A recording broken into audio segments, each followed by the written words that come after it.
નમસ્કાર, આપ જોઈ રહ્યા છો ડીએમ ન્યૂઝ। જોઈએ આજના મુખ્ય સમાચાર। ધાનેરામાં આમ આદમી પાર્ટી દ્વારા મહાસભા યોજાઈ, જેમાં હજારોની સંખ્યામાં લોકો ઉપસ્થિત રહ્યા। ગઈકાલે સાંજે ધાનેરામાં આવેલ લાલ ચોક ખાતે આમ આદમી પાર્ટીની સભા યોજાઈ હતી। ચૂંટણી નજીક આવી રહી છે ત્યારે આમ આદમી પાર્ટી દિવસે ને દિવસે સક્રિય બની રહી હોય તેવા દ્રશ્યો જોવા મળી રહ્યા છે। ત્યારે ધાનેરામાં આવેલ લાલ ચોક ખાતે આમ આદમી પાર્ટીની સભામાં ઉપસ્થિત દિલ્હીના ઉપમુખ્યમંત્રી મનીષ સિસોદિયા તથા ઈસુદાન ગઢવી, ભેમાભાઈ ચૌધરી, ડોક્ટર રમેશભાઈ, સાગરભાઈ દેસાઈ, ઇન્દ્રભાઈ તુવર, મંગલસિંહ રાજપૂત તથા અશોકભાઈ ખારી તેમજ આમ આદમી પાર્ટીના આગેવાનો અને કાર્યકર્તાઓની ઉપસ્થિતિમાં સભા યોજાઈ હતી।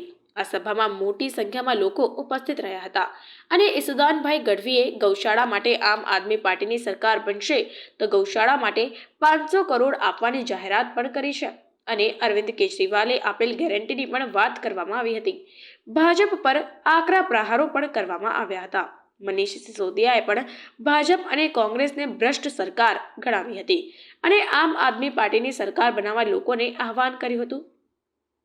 તમારે તમારા બાળકને સારું શિક્ષણ આપવું હોય અને મોટો બનાવવો હોય તો આમ આદમી પાર્ટીને મત આપવા માટે લોકોને આહવાન કર્યું હતું। ત્યારે ભેમાભાઈએ પણ ભાજપને આડે હાથ લીધી હતી અને ધાનેરાના ખેડૂતો માટે જે પાણીનો પ્રશ્ન છે, આમ આદમીની સરકાર બનતા જ પાણી આપવા માટેની પણ જાહેરાત કરી હતી। આમ આદમી પાર્ટી દ્વારા આપેલ ગેરંટીની તમામ પ્રકારના વચનો પૂરા કરવામાં આવશે અને આમ આદમી પાર્ટીને બહુમતીથી સરકાર બનાવવા લોકોને આહવાન કરવામાં આવ્યું હતું। દરેકને સારામાં સારી આરોગ્યની સુવિધાઓ મળવી જોઈએ અને દરેકને સારા રોડ, રસ્તા, લાઇટ અને પાણી મળવું જોઈએ। આ આપણા સૌનો હક અને અધિકાર છે, સરકારની ફરજ છે। પરંતુ આજે પણ 75 વર્ષ પછી આપણે આપણા હક માટે આંદોલન કરવું પડે। આજે યુવાનોએ પોતાના રોજગાર માટે આંદોલન કરવું પડે। દરેક સમાજે પોતાના હક માટે અને અધિકાર માટે આંદોલન કરવું પડે અને ખેડૂતોએ પોતાના પાણી માટે, વીજળી માટે આંદોલન કરવું પડે। તો 75 વર્ષની અંદર આ ભ્રષ્ટ બંને માસિયાઈ ભાઈઓ કોંગ્રેસ અને ભાજપની સરકારે આ 75 વર્ષમાં શું કર્યું કે આજે આંદોલન કરવા પડે છે। આજે દિલ્હીની અંદર એક કટ્ટર દેશભક્ત ઈમાનદાર માનનીય અરવિંદ કેજરીવાલજી સાહેબ કરીને બતાવ્યું કે જે ડોક્ટર બાબા સાહેબનું સપનું અને ભગતસિંહનું સપનું અરવિંદ કેજરીવાલ દેશની અંદર પૂરું કરવા માટે જઈ રહ્યા છે। આજે દિલ્હીની અંદર શું મળી રહ્યું છે, દિલ્હીની પ્રજાને શું લાભ થઈ રહ્યો છે અને ગુજરાતની જનતાને શું લાભ થવાનો છે એની વાત ઈસુદાનભાઈ અને મનીષભાઈ કરવાના છે। સુધી રાજનીતિ આપણે એવી જોઈ હતી કે હું તમારો જ્ઞાતિનો છું એટલે મને મત આપી દો, હું તમારી જાતિનો છું એટલે મને મત આપી દો, હું તમારો મામો છું એટલે તમે મને મત આપી દો, હું તમારો મિત્ર છું એટલે મત આપી દો, હું આ પાર્ટીમાં છું એટલે મત આપી દો। મારી આપને વિનંતી છે, 32 વર્ષ કોંગ્રેસનું શાસન રહ્યું, 27 વર્ષ ભાજપનું રહ્યું। તમારા પ્રશ્નો ઉકેલાયા છે? જોરથી બોલો એટલે મને ખબર પડે, ઉકેલાયા છે?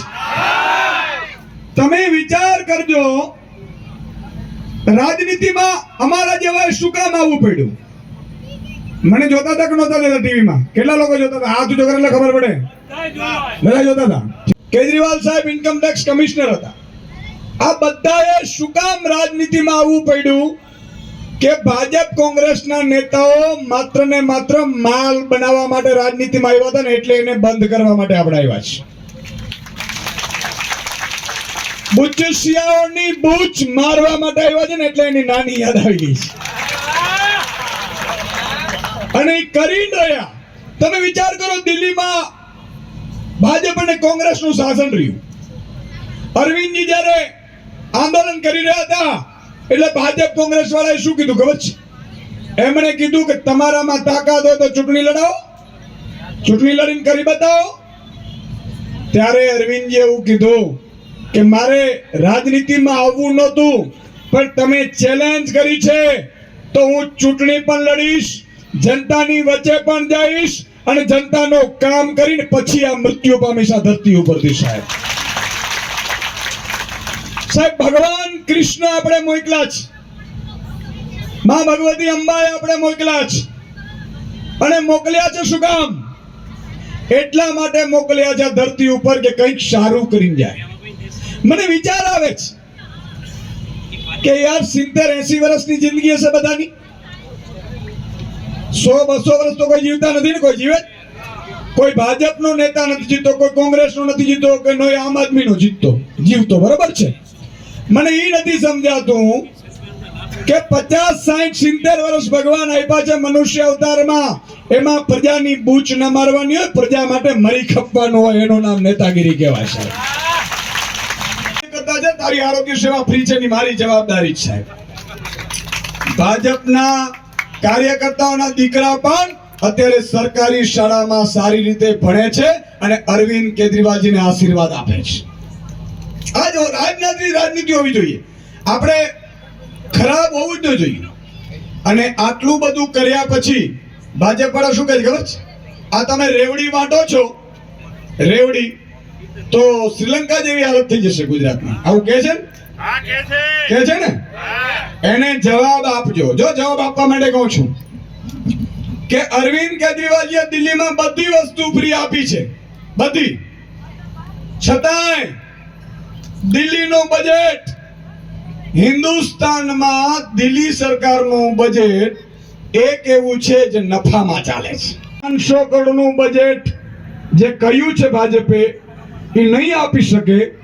500 કરોડ પહેલા ઝાટકે રિલીઝ કરીને કે ગાય માટે પાંજરાપોળ ખોલીશું છે.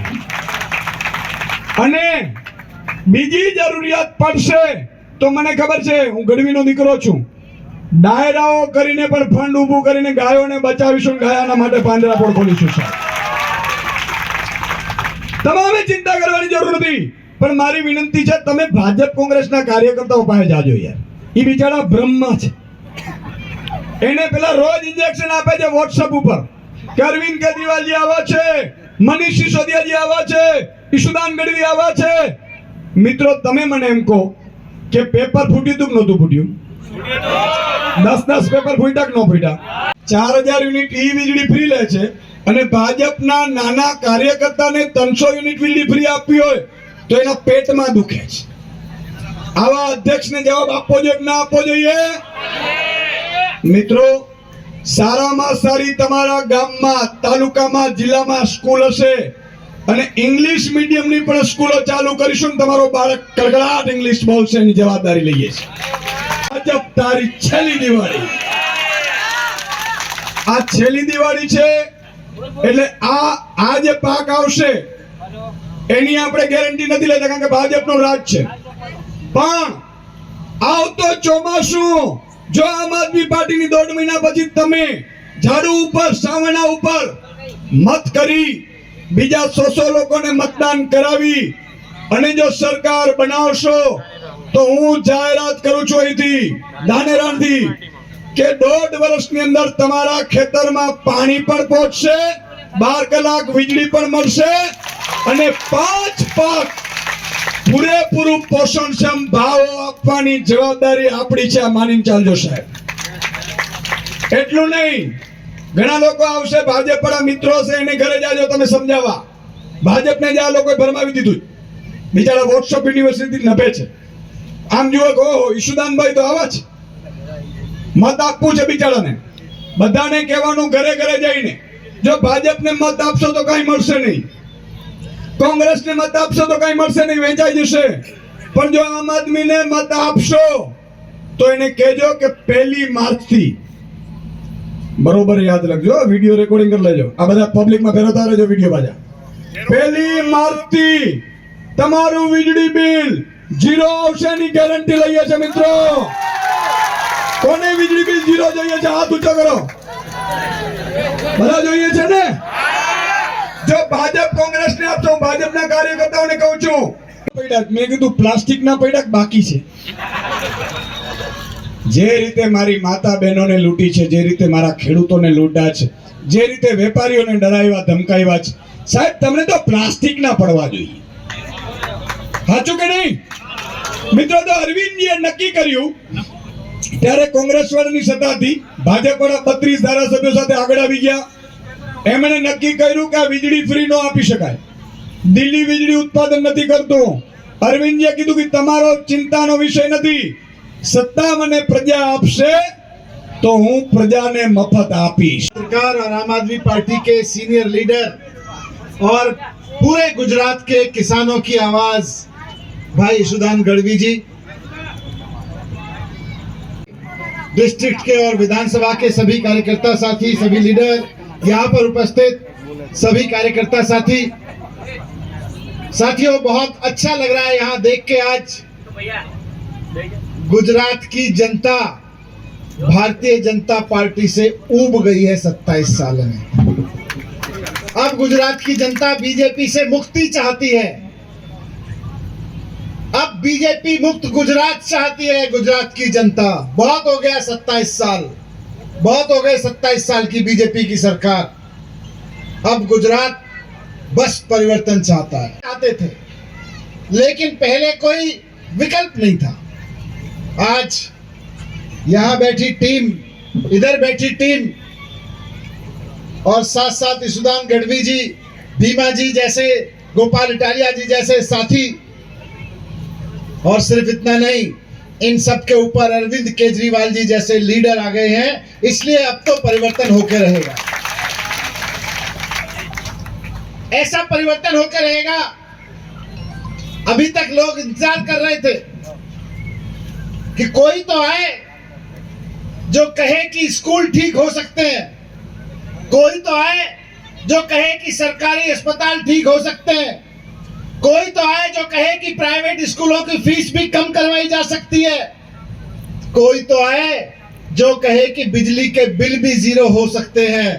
लोग इंतजार कर रहे थे कि कोई तो आए जो कहे कि बनासकांठा की धरती के किसानों के लिए भी पानी लाया जा सकता है, पानी की कमी नहीं होगी. कोई तो आया जो कहे कि गुजरात के नौजवानों को जब सरकारी नौकरी चाहिए तो पेपर फूटेगा नहीं बल्कि पेपर ईमानदारी से कराया जाएगा और जो पेपर फोड़ेगा उसको जेल भिजवाया जाएगा. कोई तो आए. ये लोग इंतजार कर रहे थे कि कोई तो आए जो कहे कि हो सकता है. लेकिन इस बीच अरविंद केजरीवाल जी आ गए जो सिर्फ ये नहीं कह रहे कि हो सकता है, बल्कि दिल्ली की जनता ने उनको मौका दिया तो करके दिखा दिया. आज किसी बीजेपी के नेता से पूछो कि सरकारी स्कूल ठीक हो सकते हैं, बोलेगा सरकारी स्कूल ठीक नहीं हो सकते. हम तो 6000 सरकारी स्कूल तो गुजरात में बंद करा चुके हैं. अगर ठीक हो सकते होते तो हम बंद क्यों कराते? नहीं हो सकते. आप किसी बीजेपी के नेता से पूछो, 27 साल से ये लोग यहाँ हैं, कई राज्यों में, केंद्र की सरकार में हैं, बोले सरकारी अस्पताल ठीक हो सकते हैं, बोलेंगे नहीं हो सकते. प्राइवेट स्कूलों की फीस कम हो सकती है, बोलेंगे नहीं हो सकते. बीजेपी के नेताओं से पूछो बिजली के बिल कम जीरो तो छोड़ो, क्या बिजली सस्ती हो सकती है, बोलेंगे पागल हो गए हो, एक बार कोई चीज महंगी होकर कोई सस्ती होती है क्या? ये भारतीय जनता पार्टी की राजनीति है. इधर केजरीवाल जी कहते हैं ना सिर्फ हो सकता है बल्कि करके दिखा दिया. आज पूरे देश में केजरीवाल जी एकमात्र ऐसे नेता हैं. आज आम आदमी पार्टी ऐसी पार्टी है और केजरीवाल जी ऐसे नेता हैं जो सिर्फ ये नहीं कहते कि हो सकता है बल्कि करके दिखा दिया है उन्होंने. भारतीय जनता पार्टी गुजरात में 27 साल से जो नहीं कर पाई और कांग्रेस 32 साल में जो नहीं कर पाई, दोनों ने सरकारी स्कूल बर्बाद किए. दिल्ली के लोगों ने मौका दिया 5 साल के लिए. केजरीवाल जी ने करके दिखा दिया कि सरकारी स्कूल प्राइवेट स्कूलों से अच्छे हो सकते हैं. गुजरात के भी सरकारी अस्पताल प्राइवेट अस्पतालों से अच्छे हो सकते हैं. जैसा यशोदान भाई ने कहा, एक मौका दीजिए. 31 मार्च बड़ी बात है. 31 मार्च से गुजरात के हर घर में 300 यूनिट बिजली के बिल जीरो आने लगेंगे. हो सकता है. हर महीने गुजरात में 18 साल की बहनों के लिए, माताओं के लिए 1000 रुपए हर महीने उनके खाते में आने लगेंगे. ये हो सकता है. गुजरात में भी हो सकता है. बिना फूटे पेपर हो सकते हैं. दिल्ली में 2014 से पहले उठा के देख लीजिए, कोई परीक्षा बिना पेपर फूटे नहीं होती थी और नौजवान फिर अपनी किस्मत को रोते थे. लेकिन 2015 के बाद से दिल्ली में पेपर फूटने बंद हो गए. आप सरकार ले आइए, दिसंबर, ये तो मार्च की बात कर रहे हैं बिजली के बिल की, मैं आपसे कह रहा हूं दिसंबर 2022 से गुजरात में एक भी पेपर नहीं फूटेगा, ये हमारी जिम्मेदारी है। कांग्रेस के नेता और उनके दोस्त और उनके बच्चे अमीर होते चले गए। दिसंबर का महीना मौका है कि अगर सोनिया गांधी के बेटे को और बड़ा बनाना है तो कांग्रेस को वोट कर देना, अगर अमित शाह के बेटे को और बड़ा बनाना है तो बीजेपी को वोट कर देना, लेकिन अपने घर में बैठे बच्चे बच्चियों को बड़ा बनाना है और अमीर बनाना है, पढ़ लिख के बड़ा बनाना है, तो आम आदमी पार्टी को झाड़ू पे बटन दबा देना। इस बार सोनिया गांधी के बेटे को अमीर बनाना है तो हाथ पे बटन दबाना, बीजेपी के बच्चों को, अमित शाह के बच्चों को अमीर बनाना है, बड़ा बनाना है तो कमर पे बटन दबा देना, और अपने बच्चों को अमीर बनाना है, बड़ा बनाना है तो झाड़ू पे बटन दबा देना। केजरीवाल ही है एकमात्र नेता, स्कूल केवल केजरीवाल जी को खोलने आते हैं और किसी को खोलने नहीं आते, उनको तो बंद करने आते हैं। अच्छे अस्पताल बनाने केवल केजरीवाल जी को आते हैं, आज देश में कोई नहीं कर रहा, केवल केजरीवाल जी कर रहे हैं। अच्छी नौकरियां देनी केजरीवाल जी को आती है, जीरो बिजली के बिल करने केजरीवाल जी को आते हैं, इनको तो केवल मजाक उड़ाना आता है कि रेवड़ी रेवड़ी रेवड़ी। और जैसा यशोदान भाई ने कहा, जैसे जैसे आप 100 लोगों को जोड़ना शुरू करोगे, आज कम से कम यहाँ पे 1500 लोग उपस्थित हैं, यहाँ दूर दूर तक खड़े हुए हैं, हर आदमी ने अगर ठान लिया कि 100 लोग जोड़ेंगे तो हो गया काम। यहाँ खड़े हुए 1500 लोग अगर 100 लोग जोड़ लेंगे तो उसके बाद में चिंता मत करना, आम आदमी पार्टी की सरकार बनी पड़ी है। और बात आम आदमी पार्टी की सरकार बनी पड़ी है नहीं है, आपके सरकारी स्कूल अच्छे हुए पड़े हैं, आपके अस्पताल अच्छे हुए पड़े हैं, नौकरियां लगी पड़ी है, ये बिजली के बिल जीरो हुए पड़े हैं।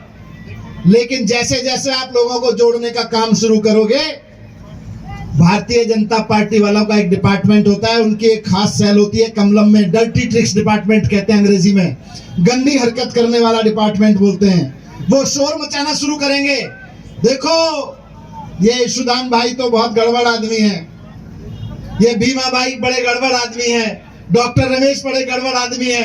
कोई पुराना वीडियो निकाल के उसको उल्टा सीधा करेंगे, उसमें आवाज कहीं की कहीं कुछ लगाएंगे।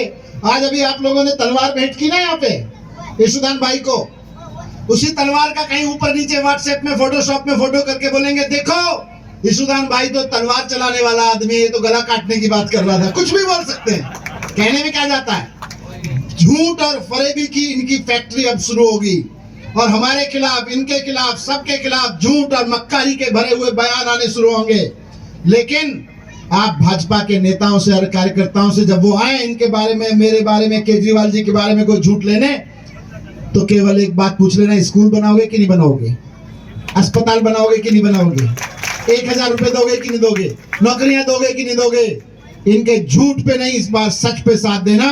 मैं बहुत बहुत धन्यवाद करता हूं, बहुत बहुत आभार करता हूं आप सबका। आप सब इतनी बड़ी संख्या में यहाँ पे आके इस बात का मैसेज दिए। मैं वापस जाऊंगा दिल्ली, दिल्ली के कार्यकर्ताओं को भी बताऊंगा, दिल्ली के लोगों को भी बताऊंगा कि गुजरात में इस बार बदलाव आने वाला है, गुजरात में इस बार बस परिवर्तन आने वाला है। बहुत बहुत धन्यवाद। भारत माता की। और लोग बहुत शिद्दत से अपनी समस्याओं के समाधान का इंतजार कर रहे हैं कि दिसंबर का महीना है तो अरविंद केजरीवाल जी की राजनीति को एक मौका देके और अपनी समस्याओं का समाधान निकालें, स्कूल के लिए, अस्पताल के लिए, नौकरियों के लिए, महंगाई के लिए। इसी क्रम में मैं आज बनासकांठा की गौशालाओं में गया, मैंने गौ माता के दर्शन किए, वहाँ पर पूजा की और मैंने ये देखा कि बहुत दुखद है कि देश की गोवंश की राजधानी बनासकांठा में गौ माता के प्रति, गोधन के प्रति इतनी संवेदनहीन सरकार काम कर रही है। गुजरात की भाजपा सरकार कहती है कि 500 करोड़ रुपए उसने बजट में रखा हुआ है गोवंश के लिए, लेकिन 1 रुपया नहीं दिया। उस पैसे का क्या करेगी जो बजट में रखा हुआ है। आज लंपी वायरस से लोग दुखी हैं, जो गोपालक हैं वो दुखी हैं, गौशाला चलाने वाले लोग दुखी हैं। आज उनको पैसे की ज़रूरत है, आज उनको गौ सेवा के लिए पैसे की ज़रूरत है। अदरवाइज भी जब 500 करोड़ रुपए गुजरात की सरकार ने रखा है तो अब वो उसको चोरी क्यों कर रही है। उसको तो सीधे सीधे गोपालकों को देना चाहिए, गौशालाओं को देना चाहिए। आम आदमी पार्टी की सरकार आएगी, मैंने उनसे यही कहा है कि 1.5 महीने और रुक जाइए, आम आदमी पार्टी की सरकार आएगी तो गुजरात की सारी गौशालाओं के लिए ना सिर्फ 500 करोड़ बल्कि इससे ज़्यादा भी जितने की जरूरत पड़ेगी पूरी व्यवस्था की जाएगी। लेकिन बनासकांठा जो देश की गोवंश की राजधानी है, यहाँ के लिए किसी तरह के फंड की गौ सेवा के लिए कमी नहीं होगी। સાહેબ, ગુજરાતની અંદર ટોલ ટેક્સ થી લોકો હેરાન પરેશાન થઈ ગયા છે. શું આમ આદમી પાર્ટીની સરકાર બનશે તો ટોલ ટેક્સ ફ્રી કરશે? टोल टैक्स फ्री करते हैं? कैसे लग रहे हैं अभी? टोल टैक्स का अलग अलग वो देखना पड़ता है, क्योंकि टोल टैक्स तो इनके दोस्तों के ही हैं सारे। इनके दोस्त अमीर होते चले जाते हैं, जनता की जेब से पैसा निकलता चला जाता है, तो इस सबको तो हिसाब किताब इनका करना चाहिए। कितनी सीटें आएगी इस बार, क्या लगता है? बहुमत की सरकार कितनी सीटें आएगी फिर भी नंबर में बोले तो? આજે દેશના સર્વશ્રેષ્ઠ શિક્ષણ મંત્રી અને દિલ્હી સરકારના નાયબ મુખ્યમંત્રી મનીષ સિસોદિયાજી બનાસકાંઠાના પ્રવાસે રહ્યા છે. બનાસકાંઠાના જનતાનો અપાર પ્રેમ મળ્યો છે. બનાસકાંઠાની ખૂબ સમસ્યાઓ છે, એમનું નજીકથી એમને નિર્દેશન કર્યું છે અને આમ આદમી પાર્ટીની સરકાર બનતાની સાથે એમને જે અરવિંદ કેજરીવાલજી ગેરંટી આપી છે એ ગેરંટી ઉપર તુરંત કામ કરવામાં આવશે. આજે ખેડૂતોની સમસ્યા છે, યુવાનોની સમસ્યા છે, કર્મચારીઓની સમસ્યા છે. આ તમામની જો સમસ્યાઓ જે છે એ સરકાર બનતાની સાથે એનું નિરાકરણ લાવવામાં આવશે. આજે ગૌ માતા ખૂબ આજે તરફડી રહી છે, લંપી વાયરસ ચાલે છે. સરકારે 500 કરોડની સહાય નક્કી કરી છે. આજે ટેટોડા ગૌશાળાની મુલાકાત પણ મનીષજીએ લીધી છે અને ખાતરી પણ આપી છે કે આમ આદમી પાર્ટીની સરકાર બનશે તો 500 કરોડ નહીં પરંતુ જેટલી જરૂરિયાત હશે એટલી જરૂરિયાત આમ આદમી પાર્ટીની સરકાર પૂરી કરશે એવી ખાતરી પણ આપી છે, ગેરંટી પણ આપી છે. એટલે આમ આદમી પાર્ટીનો ખૂબ સારો અહીંયા મનીષજીનો 2 દિવસનો પ્રવાસ રહ્યો છે અને જનતાનો પ્રેમ પણ મળેલો છે. દેખાઈ રહ્યું છે કે આઝાદીની બીજી ક્રાંતિની શરૂઆત બનાસકાંઠાની ધરતી ઉપર થઈ ચૂકી છે. છેલ્લા 27 વર્ષથી ભ્રષ્ટ ભારતીય જનતા પાર્ટીના શાસનથી, કોંગ્રેસની મિલીભગતથી જનતા કંટાળી ગઈ છે અને આમ આદમી પાર્ટી અરવિંદ કેજરીવાલ એક ઉમ્મીદ છે અને 100% ગુજરાતમાં પરિવર્તન દેખાઈ રહ્યું છે.